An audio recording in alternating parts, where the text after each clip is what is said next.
Hey guys, and welcome back to the ESL Heroes North America Qualifier number 3, where we're going to have Blaze versus the victors of our last match, Carbon, and they have already started the draft, Zoya. Yeah, let's dive straight into it. Blaze with the first pick, first ban, going to deny the Zagara. Carbon going to respond with the Kale Thos ban.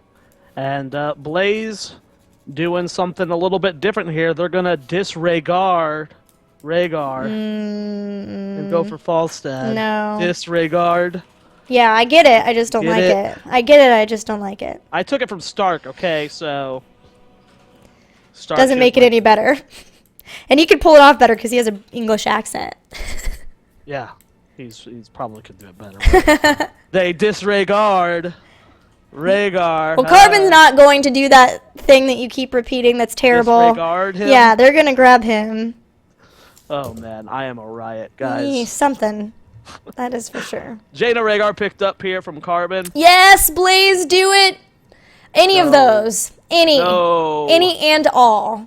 Please. Show. Huge loves. Malfurion. Kerrigan. All of it. They're trolling us. All of it, Blaze. All of the above. Cho'Gall and then Kerrigan Brightwing. No! Battery! You ruin everything! Battery. But you get your Brightwing, it looks like. Yes. Do it, Huge. They're teasing you. I believe. We're friends. We'll be on Dragonshire. They'll have so much mobility with Falstad and Brightwing. They could even, for some reason, get ETC and have Muradin ETC and then go stage dive. I'm happy with Brightwing, though. That's fine. Yeah, and on this map, too. You have two people that can sit in both top and bottom to help control shrines. You have amazing global presence to where, you can have Falstad fly top to cap a shrine at the last second. You know, there's so much global presence on this map. So, really good pickups here from Blaze. We'll see how well they can execute it. Carbon with the next mid-tier ban. Probably going to be looking to deny either a second warrior for Blaze or potentially Diablo, as they are a big fan of Diablo, been for a very long time, or go for just a damage denial. Let's see what they're going to... So Zeratul will be the choice of ban. And looking at what we have from Blaze, they have Warrior, so I love the Warrior ban here to try to limit those as much as possible. You and I were talking about how it's tough to actually deny damage anymore because there's so many good damage, but there's still things they could do, like, well, I guess they just don't want Cho'Gall. That's interesting. I was going to say, you could still limit, like, Thrall. Things, really big playmakers and those melee assassins can sometimes be a lot to deal with, as evidenced by Zeratul getting banned out. But Cho'Gall going to be the ban here, because why not, Blaze?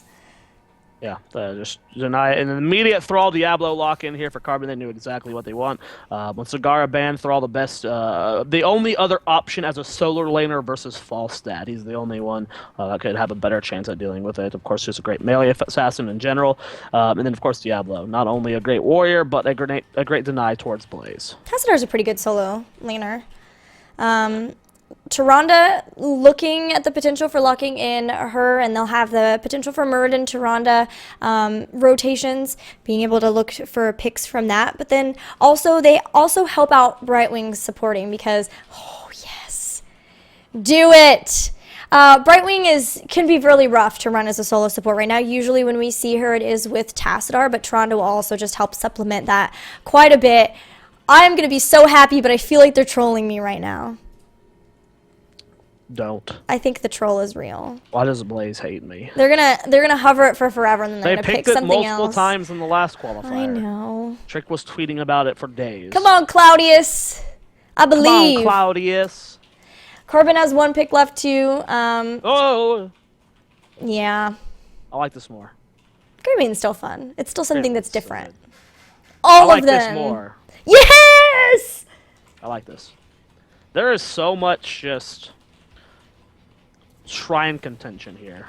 They have so many good solo laners. Yeah. Rexxar actually, so Falstad doesn't beat Thrall if the matchup's played perfectly on Thrall's end. Rexxar can beat Thrall, which is the cool thing.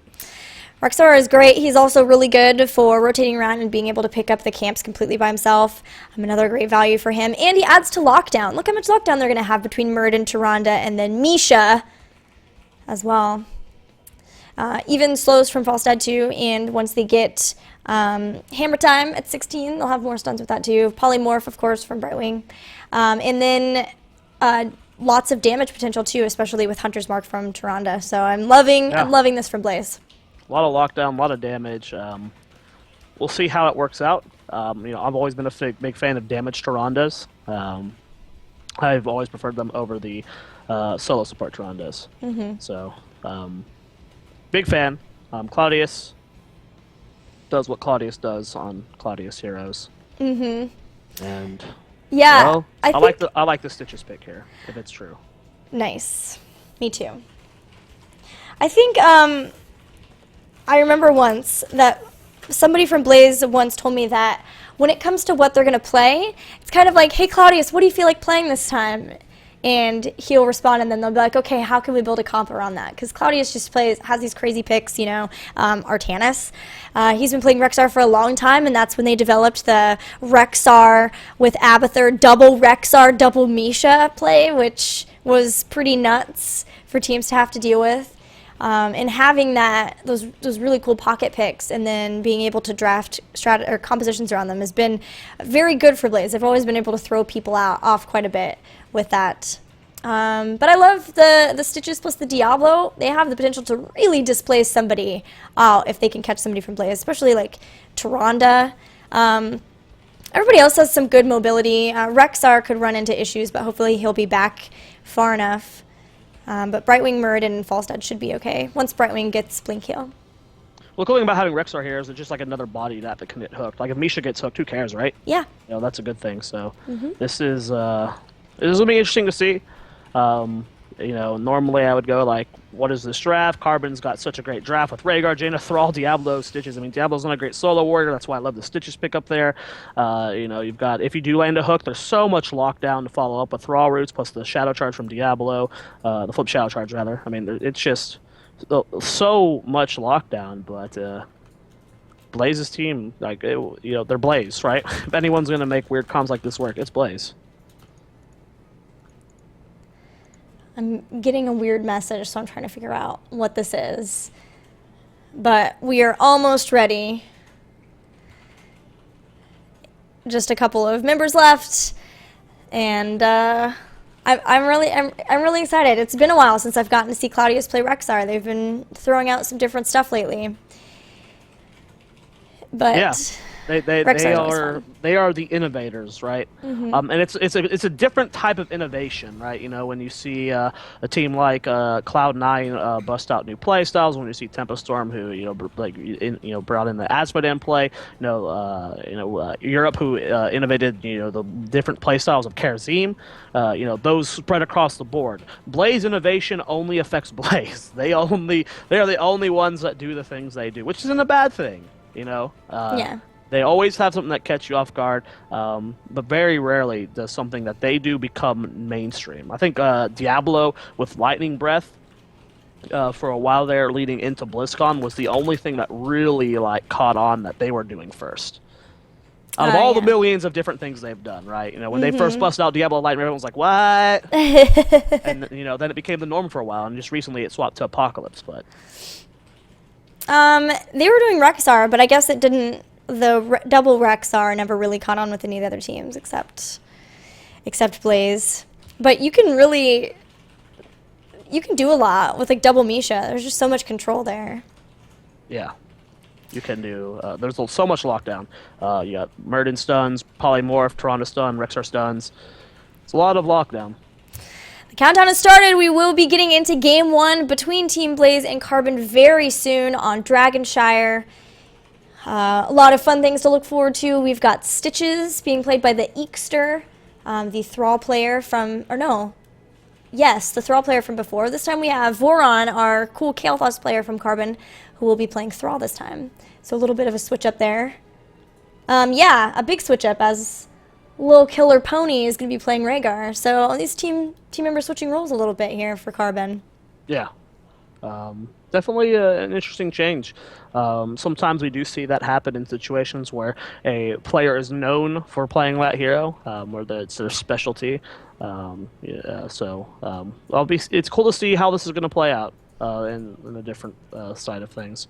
I hate that. I hate that portrait so much. The monkey portrait. It's terrifying. Look at it. He's happy. No, that's not happy. Someone stepped on his tail. No, he's so happy that we're celebrating a lunar festival. Not No, it's yay. See it? He's right in the middle of yay.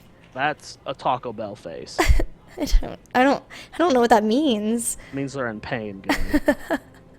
I knew what that meant. I was just playing dumb. I didn't want. Let me rephrase that. I don't want to know what that means. Taco Bell face. That's like stop pulling my hair face. Like, ouch. Well, thankfully, we don't have to endure that line of conversation anymore because we are in the game. Team Blaze will be in blue with Battery playing Muradin. We have Ravelcopter playing Falstad, even. Jason playing Tyrande, Yuge playing Brightwing, and finally Claudius will be playing Rexar. On the right-hand side of the map in the red chunks, it'll be Team Carbon, Everest on Jaina. Lily Curaponi playing the Rhaegar, Voron playing Thrall, Prismo playing the Diablo, and the Eekster gonna be rounding up the team on Stitches. So besides, oh, I guess they have Root from Thrall. I was gonna say besides the potential for getting like an overpower from Diablo and what they could possibly pair with the hook, they definitely have slows from both Rhaegar as well as Jaina. Oh, okay, so they're going to quickly punish them from grabbing somebody saying, okay, you can hook us, but you're going to pay for it. And Rhaegar already going to be the first blood in the game, going over to Team Blaze. Yep, Team Blaze showing their aggression. I love the pickup here at level 1 from Brightwing. Bribe, it's not a talent we get to see too often anymore. If Yuge is rotating between mid and bottom with his team, which is probably what he's going to be doing, just because it's so important to have that polymorph with you in these engagements. You know, we're going to be seeing a lot of aggressive camp steals. Importantly, though, you do give up hyper shift for that, and that could come into play later on when they're trying to use the phase shift in order to get Stitches. By the way, is going to go down here, as will Diablo, but using the phase shift in order to get the phase shield at level 7, you may not have the potential to have that quite as often because you won't be reducing the cooldown with hyper shift. But I still love that they're going to have constant pressure and be looking on their ability to pressure the lanes as much as possible with that bribe pickup. Well, let's see here what Blaze is going to keep doing. I mean, we saw Carbon try and be aggressive there. They rotated down as 3, murdered and caught them off guard, and the follow-up there was from Blaze. So let's see if this stops the aggression from Carbon. Sometimes it takes just one of those kind of plays to happen, and all momentum is shut down for these newer teams. They just don't know how to get back into the game. So Carbon, they have to rethink about how they want to approach this game. They're combating Yuge here in the middle, but that's going to be an early Dragonite here, and they get the stun onto Eekster. He's trying to get out of here. Stitches is very tanky, and he's just barely going to end up surviving there, but still, a less than 2-minute Dragonite. This is a huge deal for Blaze. It is a huge deal, but it is still a Dragonite that'll be taken out pretty quickly, so they're just going to try to get as much push as they can, and I like the decision to split up and to make sure they get all of the lane soak still and have another push going into the top as much as possible with 3 of their members, while keeping Brightwing in the bottom in case she needs to phase shift up to save her teammates. So they were able to secure both of the towers in the mid and now rotate that Dragonite up to help finish off the towers up into the top lane to just getting opening up the potential for aggression onto the forts later on, but also just getting whatever experience they possibly can with such an early Dragonite. Full level and a half lead right now for Blaze already, and they're being aggressed upon here. And the top of the stun comes out. There's a Dwarf Toss from Battery. Doesn't get too much distance with it, though, and they do get the kill on Eekster. Veron just barely going to survive there. They do end up taking down this front wall. Now 2-level lead here for Blaze as they're in level 6, headed to level 7. Yuge in the bottom lane, dueling it out versus Prismo, showing the power of Brightwing right now in the lane with the change to her Q. Here we go. Going in for the bribe. And stolen. Ching ching. Also, Arcane Barrage picked up. I've never seen that picked up in from a professional team of Brightwing, but it increases the range of Arcane Flare. They already, I like it. Yeah, they increased the damage already with giving Arcane Precision, basically, the level 1 talent from before, just to the base Arcane Flare, but now she can throw that out from even further back and just stay a little bit safer too. And even Dream Shot, nice, gonna get picked up at level 7 to reduce the cooldown. She's all about split pushing Brightwing. I'd like it actually more for team fights as well. I mean, this is a composition that has no spread damage at all. They have to be able to secure a kill on the target they're going on before Ancestral connects. So that could be a completely different fight if the Ancestral connects. And having Yuge being able to Arcane Flare more often, as whenever Hunter's Mark is up every time, as well as it do more damage, from a further distance, that is such a good thing for Blaze here. I like the pickup as well. That's going to be the death on Diablo. Just a lot of aggression, and they're going to be able to secure so much kills with the impeccable focus fire that Blaze is known for. Yeah, and they don't need the help.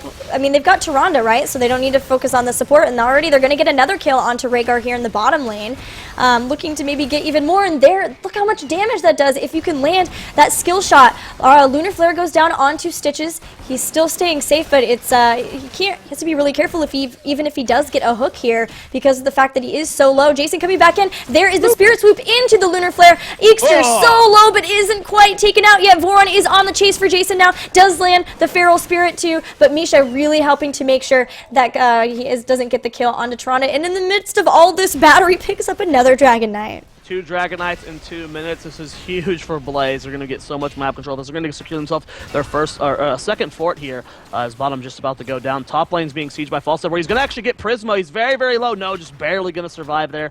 And we'll see what we're going to... I mean, this could be a triple fort situation here. As mid's just about to go down. Bottom has already fallen. Falstad's doing work in the top lane as Voron and Prisma might be trying to force a pick onto him. But now that they have their heroics and a 3-level lead, Blaze goes for a kill here on the mid lane. Polymorph goes down on Little. Rhaegar getting very low, gets punted back though. Falstad flies down as well. And that's going to be almost a dead Eekster. He gets very, very low, but he will not end up falling. Dragon Knight still up, trying to push back the members of Carbon as much as possible so his team can freely work on that fort in the mid. Battery's starting to take some hits down, and with the timing up, he's going to jump away along with a stun down on some of the members of Carbon. And now, 2-level lead. Claudius is going to send Misha right back into the fray, trying to maybe pick up another takedown on Eekster, who is just hanging out. Hello? Great poke from Yuge. This is... Yeah. PP. That is great sportsmanship. Blaze noticed it and said PP and paused first, too. That is great sportsmanship. Great sportsmanship. All right, I'm gonna go back to cams. The Carbon's like, what are you pausing for? It's like, Eekster, are you there?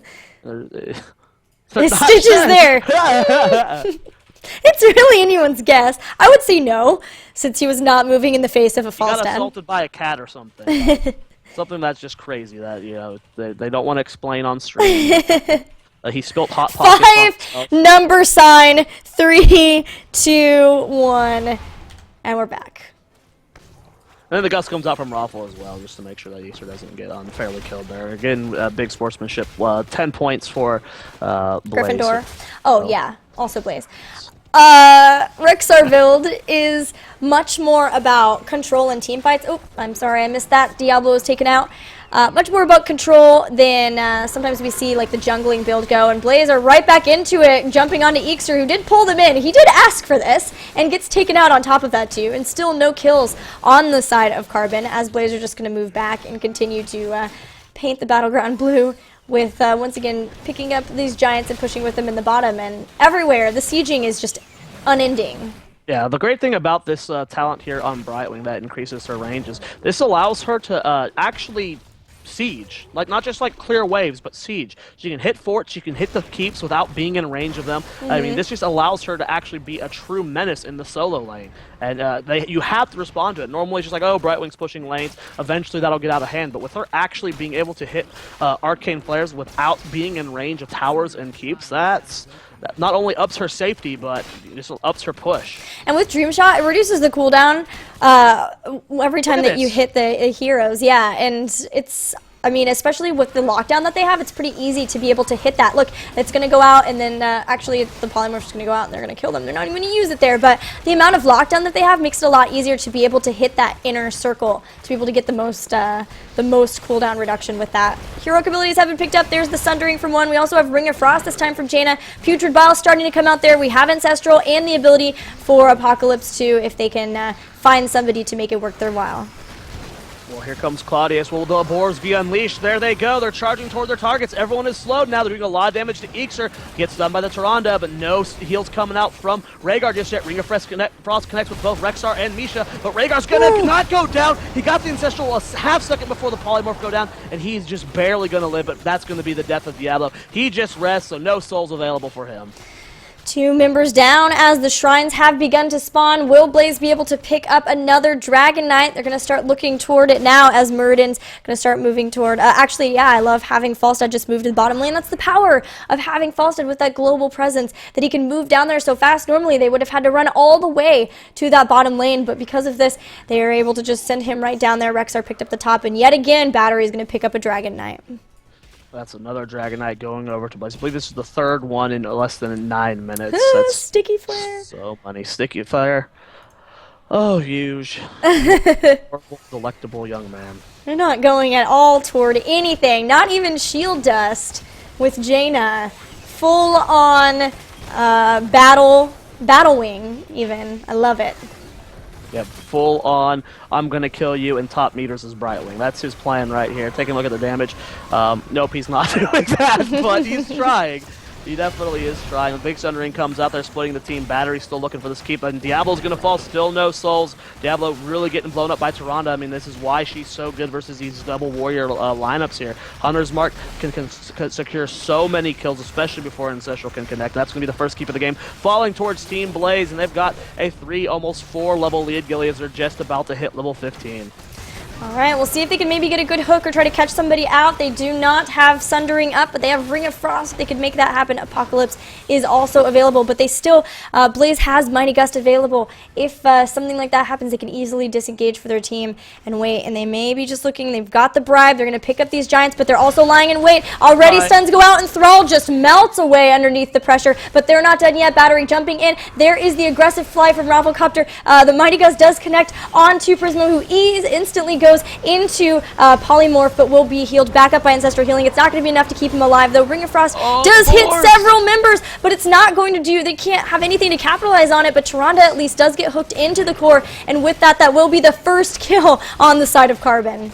I was, thinking maybe if Tyrande didn't die there, that Blaze could potentially end here, but the death timers are so low on the other end as Eekster's getting very, very low. Good Sundering to try and disengage, but that's going to be a dead Stitches. He's going to be up in 30 seconds. If they can get Voron here, they might be able to end as they have Giants and Catapults. Actually, the Giants are fighting that mid-keep, so I don't think they can end here. Jaina comes out, Battery taking a lot of damage. That's an early Avatar. Claudia's trying to reposition Misha, and they're kiting back. Yeah, they have to get out of here. You can't end this without Tyrande anymore. The death timers are just way too low on the end of Carbon. They get the root onto Battery. He's getting very, very low, but I don't think he's going to go down. The user's going to be able to keep him up. But the Frostbolt connects with Rafflecopter. Nice Gust to disengage. And yep, Blaze is going to be able to get out of there. And there's so much going on in these fights, Gilly, but I can't watch anything but Rexar. Unleash the Boars is such a hilarious talent. Yeah, it's really funny to see all those boards come out too, and it's a huge slow on top of it too, 40%, and it hits everybody in that area too, so they can get a lot accomplished with it, and makes it easier to hit those Arcane Flares with Arcane Barrage, Dream Shot, and Sticky Flare, and all of that. They've got a ton of slows between that and Brightwing with Sticky Flare and Falstad too. They've got that handled, even Thunderburn on top of it. Too bad they don't have Lunara, is all I have to say. Yeah, one day. But if they had but think about that, right? Unfair advantage. Oh my gosh. Should be doing so much damage. Yeah. Just constant extra damage with their Nature's Toxin. Well, Gilly, we're about to see the 5th Dragon Knight? 4th Dragon Knight of the game going to Blaze, and they might get an evade onto here. They do end up scouting out. There's the Sundering coming out. Prismo is, and the Rhaegar actually isolated a lot from the rest of the team, and Voron's immediately going to get melted there. Ever's trying to disengage as well. That's going to be a dead Eekster. He does get a very good devouring, I don't even know. Putrid Bile, that's the name of that heroic there. Diablo does get hit with the Ancestral, but I don't know if it's going to matter. He's going to fall as well. 2 members left. But again, the death timers are so low. Even after that fight, Thrall's already back up in 10 seconds. Stitch is up at 20. There's no ending despite these crushing defeats. 18 kills to 1 in favor of Blaze. But with this Dragon Knight and that bottom lane exposed, Rafflecopter's flying in. He's looking for it. The stun does not connect with Little Pony. He's trying to get in front of him. The Arcane Flare, though, is going to connect. And no need for Mighty Gust, as that is a very dead Rhaegar. a brilliant fly-in, too, to be able to hit the slow so that they can make sure and stun him on top of it. And now they've got Battery coming in with the Dragon Knight. Hook going to go down onto Rafflecopter, but he still has Barrel Roll to get away. That kick maybe not getting as much as they wanted out of it, as it just threw him up and then right back down. But still, with Misha right in front of everybody else, them staying fairly safe as they throw down as much damage as they can through to take out the core. Putrid Ball coming out, just trying to zone them away as much as possible, but everyone's staying really healthy from all of them, and here come the boars, and there goes the game. The boars were the most exciting thing in that game for me. What a crazy... Mine was Brightwing. I literally just stared at the cooldown on Unleash the Boars the entire game, just waiting. Just really like seeing... Pounding it down. 5. Pigs hitting people. 4. The boars! They're here! It's the most fun. The most fun. Yeah, really great. I mean, that's just Blaze, right? I mean, they just showed their aggression in that game. Their synergy as a team. When it comes to synergy, they're probably one of the best, if not the best team in NA. When it comes to just full team synergy, they're always together and they're always on the same page. I don't know if it's just good shot calling or just that they've been playing together for so long, but they always seem to be on the same note. And it even comes to like just either a 5 moving as 5, or when it comes to their individual trios, knowing that Falsehead's flying in and going for and not going to get the gust, but they're still going to be able to secure the kill. They're always with each other and always making these punishing plays, no matter how many people are together. As far as playing together, I mean, I think they are the longest running roster now. I'm pretty sure. Probably. Chat, let us know. We'll be in there because we're going to take a break. But like with Murloc... Knight and Cog all went through rate. Yeah, and with Murloc Geniuses too, now splitting up. I'm pretty sure that's... Yeah, I think you might be right. Also, Jason, the feeder that game. Get it together, buddy. Get it together, Jason. Tilting me so hard. That was a really good game. Carbon, I mean, they had a great set versus this time, but there's a reason why people have been saying Blaze is third best potentially in North America for such a long time. They are just so aggressive, and if you don't know how to contain this aggression, if you don't know how to play around it, I mean, these are the kind of games that you get. And there's just like stuff that you'd never think that you have to deal with, like a crazy split pushing, bribing, weird Brightwing. Like, you see Brightwing drafted against you, you're like, okay, they're going to be going Hyper Shift. They're going to get something at 4, and then they're going to be going for the phase shield. So you're just like set. And then they have these really weird builds. And then on top of that, you have to deal with Rexar, which how often do they probably have Rexar? Well, there's that too. But like just in general, how often do you play against Rexar? Not very often. And then the fact that Blaze can just like pull out this weird hero. Do you need a break? Because we already have the draft for the next one. We don't need a break. Okay. But we could just jump into the draft. I don't know what I'm doing. Just okay. Well, we're gonna jump into the draft then. I'll jump into the draft. Because it is there. Bam. Get hyped, chat. This could be the last game of the night as this draft is getting underway right now. Cheer for the Carbons. Or Blaze your Dongers, whichever you prefer. Oh, I can't look at that right now. I got sent a Brightwing tweet and it went up on stream. Sorry, I'll look at that later. I got really excited because Blaze's tweets are always the best. That and Panda Globals. But so far... That tweet is funny. No! They put the $sign in it. $5 3, 2, 1 countdown. Blaze's Twitter, the best team Twitter. I agree, it's so good. Oh man, first pick, first ban, going over to Team Carbon. Again, I think that might be a 100% ban rate. In the 4 games that we have cast so far, that Zagara was banned out. Kel'Thot's going to be the response from Blaze.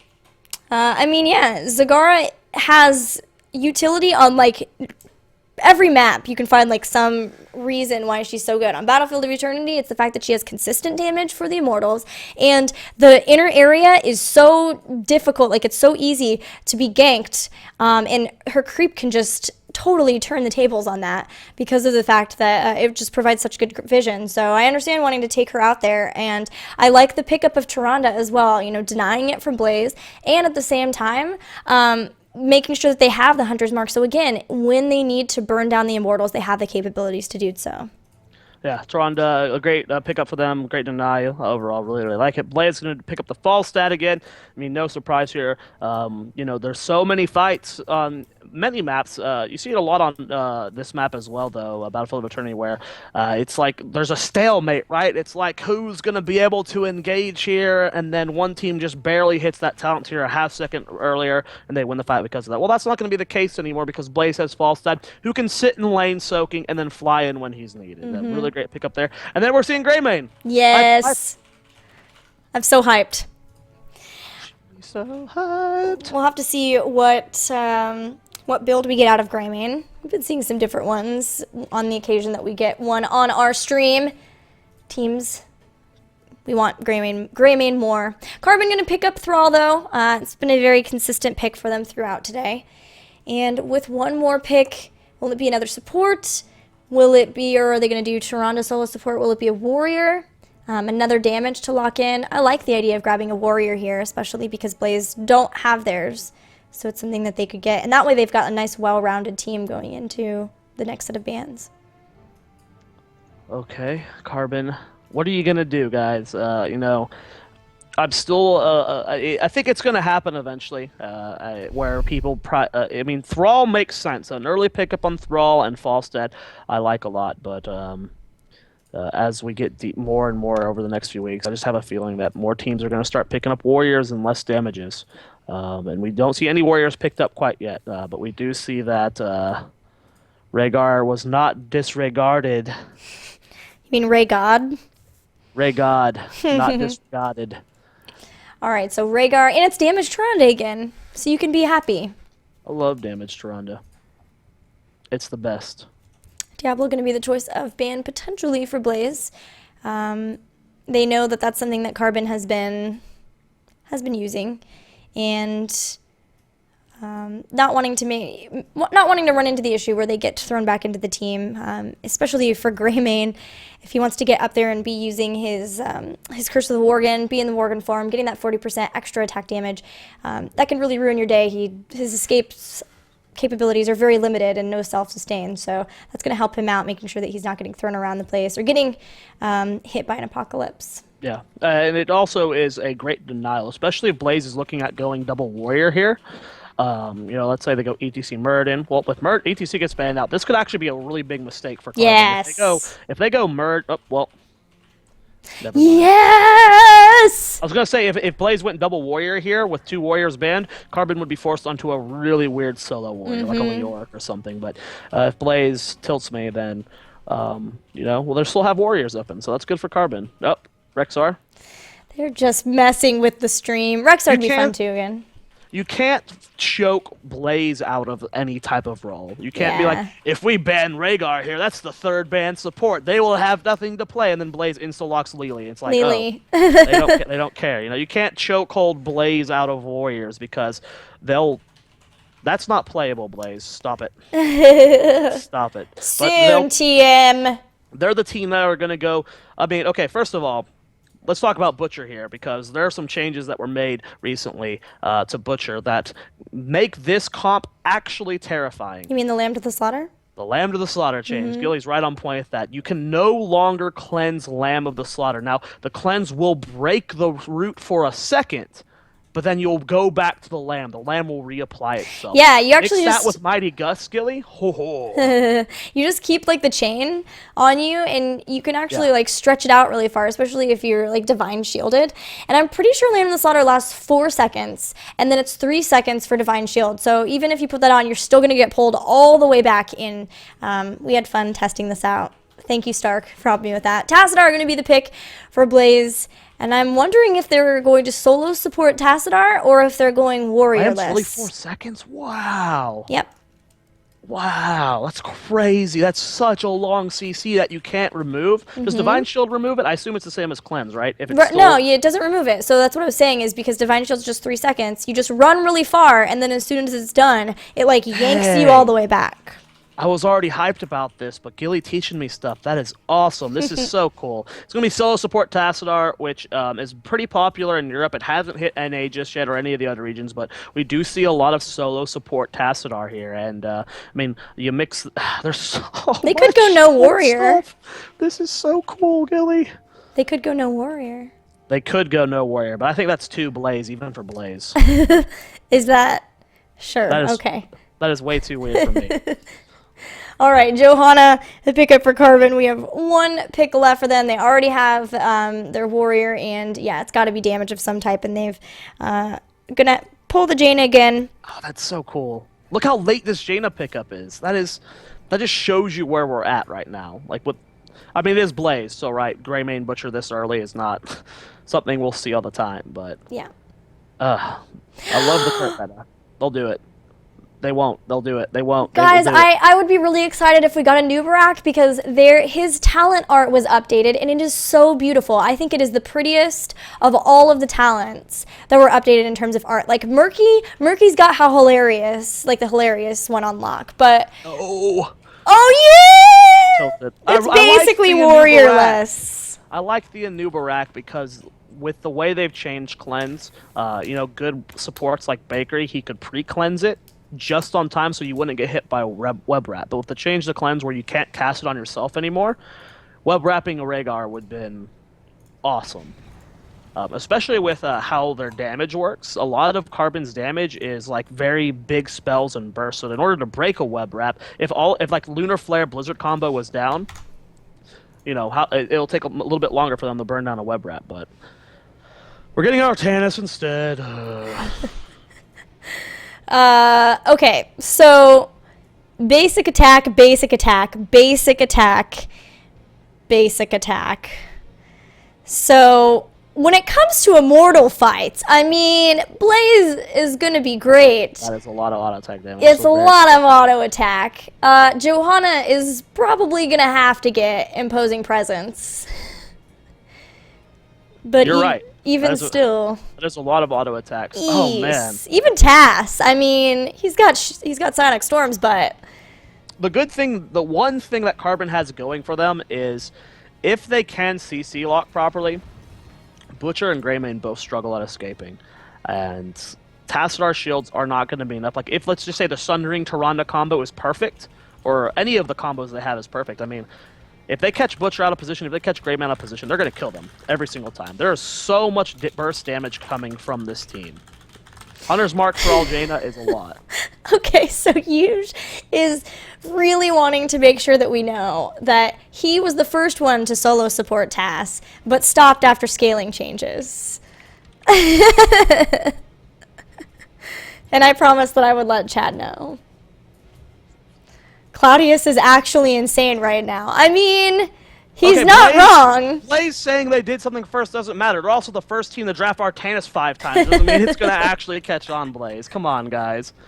Even batteries agree to me. It's funny because it's true. They do everything first. They're the first team to do Rhaegar Brightwing in a duo together, but you know what? I don't know if everyone's going to do that. Sad face Yuge. Hey, they almost won versus Tempo Storm with that. Yeah, they did. I'm not saying what they do is wrong. I'm actually starting to become a really big Blaze fan as they're starting to polish their play more and more. But oh man, just because you guys, you do everything first. Okay, I'm sorry. I thought I have a little footnote, a little asterisk. I know Blaze did it first, but here's when everyone else started doing it. All right. Well, they also said that somebody did say they should have a noob, but somehow that didn't make it to the draft because instead we have Artanis, which is still going to be awesome. I have been waiting patiently to cast an Artanis game. I have fun playing Artanis. I die a lot, but I have a great time. He's a fun hero. Hey, Gilly, we did cast an Artanis game. We watched King Caffeine be completely useless on him in that one game where they actually almost lost to random. None of that first qualifier counts. Oh, yeah, that's true. That was a very special day. We also casted Tychus. We also casted Tychus. Zoia. That was actually the same game, too, where Tychus was more valuable than a hero. It's crazy. Well, We're going to go into the ahead and load game. in game number 2, and let's introduce the teams here on the left-hand side of the map. The team that does everything first, it's going to be Blaze, Claudius on Artanis, Battery playing Butcher, Yuge on Tassadar, Jason playing Falstad, and Rafflecopter rounding out the team on Greymane. And their opponents down 0-1 in this best of 3. They need a win here in order to continue their life in the tournament. We have Carbon with Voron playing Thrall, Everest playing Tyrande, Lil Killer Pony, not on a pony, but playing Rhaegar, not Rexar this time. Eekster will be playing Johanna, and finally Prismo playing Jaina. Well, it looks like Rafflecopter's trolling by saying he picked the wrong talent in chat and comms, but he didn't actually pick a talent just yet, so we'll see. Oh, yeah. It will be Wolfheart picked up at level 1. I mean, you talked about it, Gilly. There's so much auto attack damage for the Immortals as the fight is breaking out here. Butcher does charge in onto Rhaegar. It's a lot of damage going out. But the turnaround, this is what I'm talking about. The focus fires so much on battery, and they do get the kill. But at the same time, Jaina was killed by Artanis and Rafflecopter. They're trying to keep the chase up. They're turning on to Claudius. He gets the shield from Tassadar. A lot of damage following up. That's going to be the death of Rhaegar as well. Can Blaze get out here? Jason's so low in the backline, and Ixer gets the kill, but they get another one. That's a 3-for-2 exchange in favor of Blaze. Oh, that was such great focus fire on the end of Carbon. They almost immediately annihilated Butcher. They were able to get it with one last auto attack from Everest, but that is what is so terrifying about Carbon's composition, is just the amount of initial bursts they have. All right, so after that explosive intro, we can take a look at some of the talents that we have from these teams. As you mentioned, we have Wolfheart. Also Invigoration, the choice for the Butcher at level 1. Being able to have Hamstring up more often and less of a mana cost when it hits heroes. But I thought maybe they would go Vittles at level 1 to give himself some self-sustainability, some self-healing besides Butcher's Brand that you get from the fresh meat stacks, only because they are solo support Tassadar, so they really are relying just on those shields and whatever they can kind of self-sustain themselves. But maybe they're hoping that they can get some really good hits on their, you've got Jason in trouble, and now he's going to come back in though as he's got the Lightning Rod still going onto Ixer. Still nobody has been taken out just yet, and shields from Tassadar still keeping everyone alive in this fight. Keep getting interrupted by these team fights, Blaze. You need to chill, because I really, really want to talk about Artanis' level 1 amateur opponent. You talked about it in the draft. There's so much auto attack damage that's going to help burn down these Immortals so fast, and that pickup at level 1 is so great because that's more bonus damage to these Immortals. We have a Condemn coming in on top of Claudius. He gets stunned by the Immortal. He's getting very, very low, but the rest of the team wasn't there. Imagine if Jaina and Toronto were there to help fight this off. But already, look at that, how fast they burned that Immortal down, and they got the kill on top of Joanna. Yep, and it's already halfway down. They can go back. They can try to heal up if they want to. It looks like instead they just want to try to burn this even faster. Wow, as Carbon maybe trying to decide between if they wanted to just try to defend or work on the Immortal, and because of that, they barely got any damage down. So it'll be a full shielded Alarian starting to push toward the bottom fort of Carbon. That was so much damage coming out from them. You called it completely. Great analysis, Gilly. That they burnt that down so fast with their auto attack. Oh man, really, really well done coming out from Blaze. And now, like you said, this is so shocking. We never see an Immortal this early on with this much shield. Ixer getting completely demolished here. I mean, great swap from Claudius, and now this fort is being sieged down. This might actually be a first fort from an initial Immortal, which we almost never see. We never see an Immortal get an early fort. Yeah, we'll see what they can get done with it.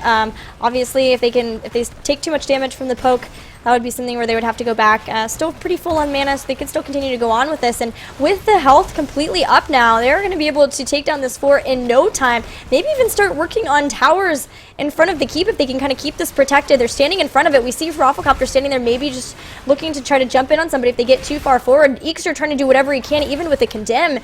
But yeah, they're going to even start maybe being able to get a tower. Yeah, the first tower in front of keep is going to go down, and that's a lot with the first Immortal. Yeah, and a 2-level lead on top of that as well. They already have those level 7 talents. Secret Weapon at level 7 for Falstad means even more auto attack damage. Oh man, Imposing Presence could not be farther away for Joanna. That would help them so much. Yeah, that's going to be a long road, my friend, until they have their 16, especially dealing with what they've dealt with thus far. Let's see, with this we've got Flail Axe, and then also we do have Blood Frenzy, or Abattoir, which will help lead into Blood Frenzy at level 16. Just more auto attack damage, but Battery himself is in a lot of trouble and is going to actually just pull away from the rest of his team members so that they can escape from Carbon. So that will be a nice pickup for Carbon, because they really do need that comeback experience to get back into this. Yeah, they need to keep doing that, and they can make a comeback. They have so much single target burst with Rhaegar with Feral Lunge now. If they can just catch one person out of position and focus fire perfectly, they can instantly have a 5 versus 4 on their hands, and they're going to be looking to do that in every fight as they're getting very close to level 7 here.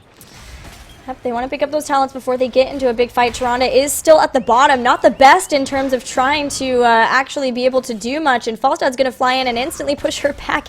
Even Jason dodging the Lunar Flare just in the nick of time. But yeah, it's never a good feeling when you're Tyrande and you're the one who has to be clearing a lane. That's never something you want to do. That is definitely the definition of a struggle here. Full Algold coming out with Battle Momentum at level 7 for Tyrande. And they're forcing a fight here. Eeks was actually getting pretty low, and Prismo being driven on by Rafflecopter there. They're going for the chaser. Ironskin has been popped. Nice root from Thrall as well to disengage Claudius if he would have gotten the swap off. That would have been really bad when Ironskin ended. But they're going to go ahead and invade, and they're going to get themselves this Brewster camp on the side of Carbon, and now they're heading to their Immortal, where Falstad actually going to go pressure that bottom lane as well just to keep up this experience. Look how fast this is burning without Falstad, and they're still soaking the lane as well. Actually, Jason's just going to lazy back right here. This is nuts how fast they're able to take this down so early on, too. These are normally very long fights, guys, at the Immortals. And with their lead, Carbon is terrified of trying to really just get in there. They're finally sending Eekster in, looking for a good condemn, looking to pull somebody into the stuns. If they could get the stuns from Bella to hit some of the members, then they can really start to throw down a lot of damage. Blizzard does hit onto Artanis into a Lunar Flare, and they're trying to be able to maybe get a kill right here that would stop the fight. But instead, Jaina goes down, and now Rhaegar is even going to fall too. And on top of that, they're going to get a kill on Thrall. What? That was so crazy. How did Joanna live there? Greymane is such a monster in these fights. He's at top of hero damage right now by a 5,000 lead. He just went to town on that back line. Well, now, once again, fully shielded Ilarion will start pushing down a lane. This time it will be top, as it always goes to the lane that has the most structures. And already I love this prepping this lane by taking out the minions as much as possible. This is going to be a hard push from Team Blaze because they have the heroic abilities. They can be so aggressive. Look for maybe a big fly into the Mighty Gust if they can figure that out, how to get that done. Actually, it's not going to be that because it's Hinterland Blast into Rhaegar, and he gets melted. The Purifier Beam pushing Thrall away on top of this. Condemn just trying to get the rest of his teammates away in time, but a great phase prism from Claudius pulls Johanna right back into the team. No Iron Skin. Force Wall ensures that they do get the kill onto Johanna, but Butcher still goes down. You know, leave it to Blaze to have everyone agree that a talent has been nerfed, and they finally pick it up.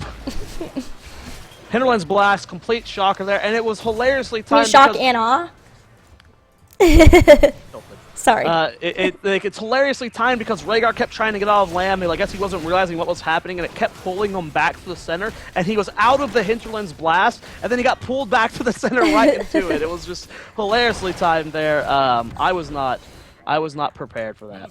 I was not either. I was like, okay, so look for a good Mighty Gust. Actually, don't look for that at all because it's not Mighty Gust.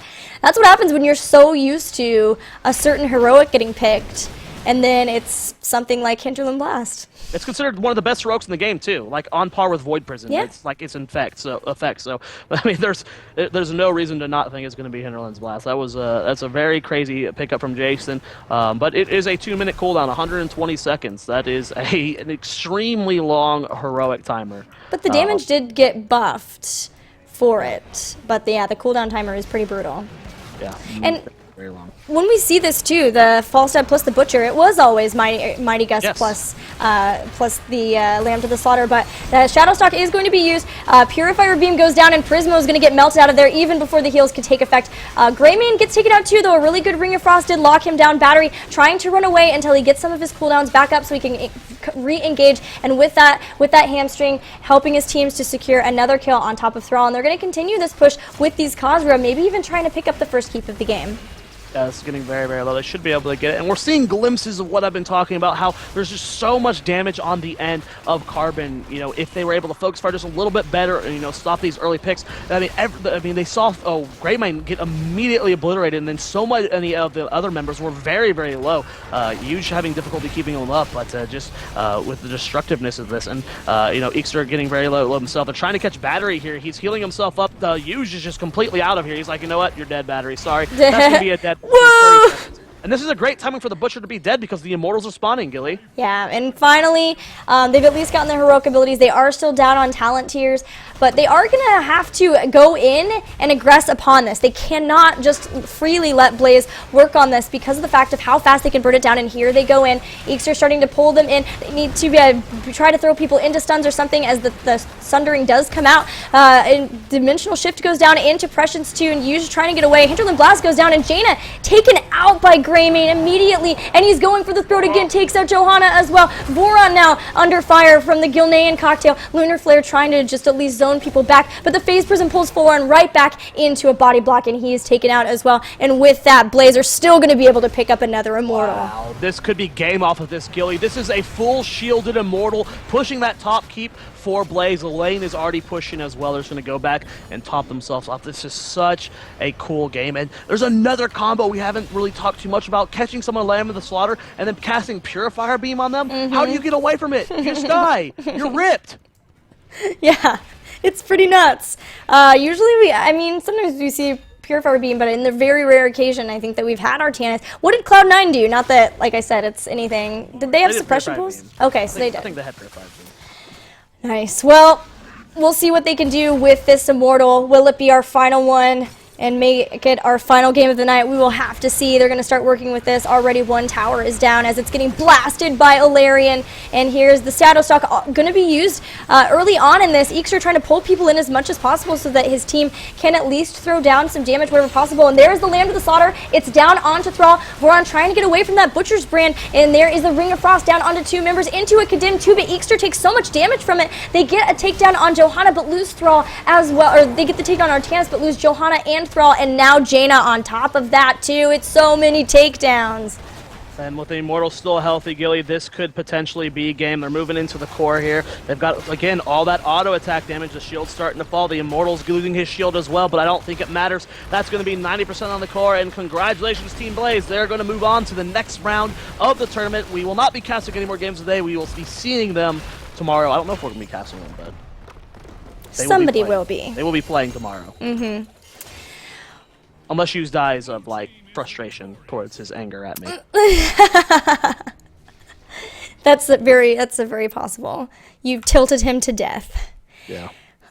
Good job, good game, great job by Carbon in being able to win that first match, but Blaze showing why they are well regarded so far and really thought of that they would be qualifying in this qualifier for sure, if not before. And that will do it for today. But before we go, let's do a quick bracket recap for everybody who is here and see what's happened, as we are starting to finish out the round of 32.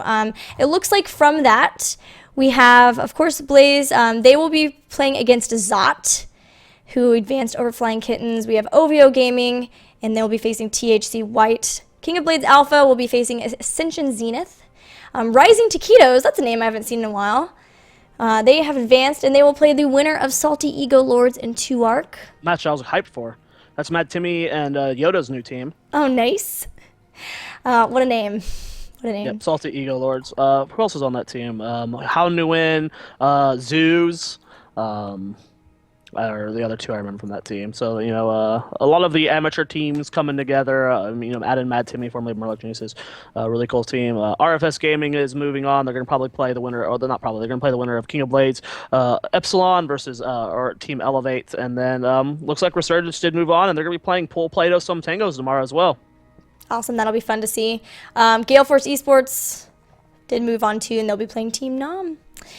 Still waiting on Panda Global versus Formation Gaming, but the winner of that will play Team Higher, what is this, Consciousness, who advanced over our friends Cynics Reverse. For once, we didn't get to cast them in a qualifier, so I am a bit sad.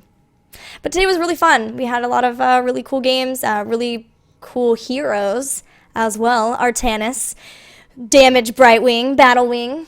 It's been fun. Guys, don't forget to find out more information about this tournament and other qualifiers that are happening around the world. Make sure to visit heroesofthestorm.com/esports and follow Esports Heroes on Twitter. Speaking of following, where can people find you, Zoya? Follow me at Tempo Zoia. I usually tweet out what I'm doing. You can also check out Tempo Storm and all our great sponsors, G2A, Twitch, and Fnatic Gear. You can also head over to intotheam.com where you can buy one of these fantastic sweaters, a t-shirt version of one of our jerseys, as well as you know, other crazy t-shirts as well. Some that kind of look like pajamas, and you know we have crazy stuff there. So go check it out. You know, support the team if you enjoy what we do over at Tempo Storm. And yeah, I think that's really it for me.